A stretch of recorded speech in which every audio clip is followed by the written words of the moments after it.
Praise the Lord. Our daily bread.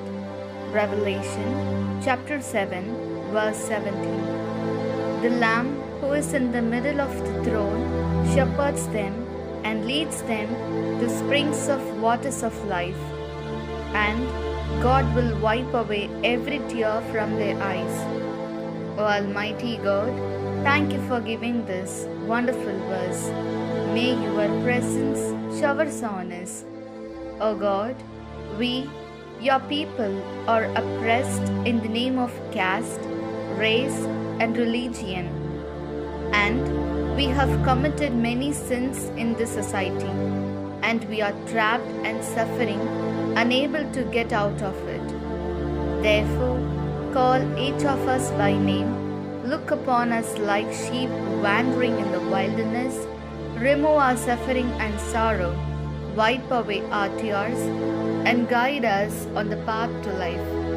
We ask this in the name of Jesus Christ. Amen.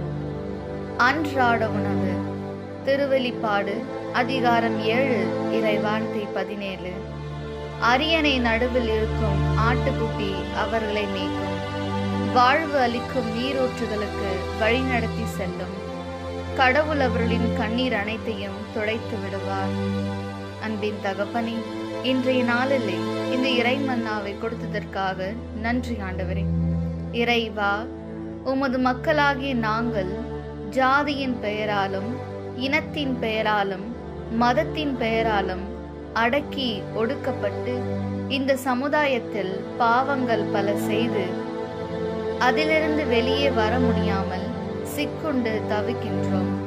எனவே எங்கள் ஒவ்வொருவரையும் பெயர் சொல்லி அழைத்து பாலை நிலத்தில் அலைக்கழிக்கப்பட்ட ஆடுகள் போல இருக்கும் எங்களை கண்ணோக்கி எங்கள் துன்பம் துயரத்தை போக்கி எங்கள் கண்ணீரை துடைத்து வாழ்வுக்கு செல்லும் பாதையில் எங்களை வழி நடத்தும். ஆமீன்.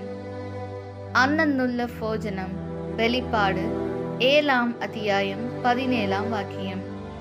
என்னென்னால் சிம்ஹாசன மத்தியத்தில் இருக்கின்ற குஞ்ஞாடு அவரை மேய்க்குகையும் ஜீவஜலத்தின்றே உறவுகளிலேக்கு நயிக்குகையும் செய்யும்.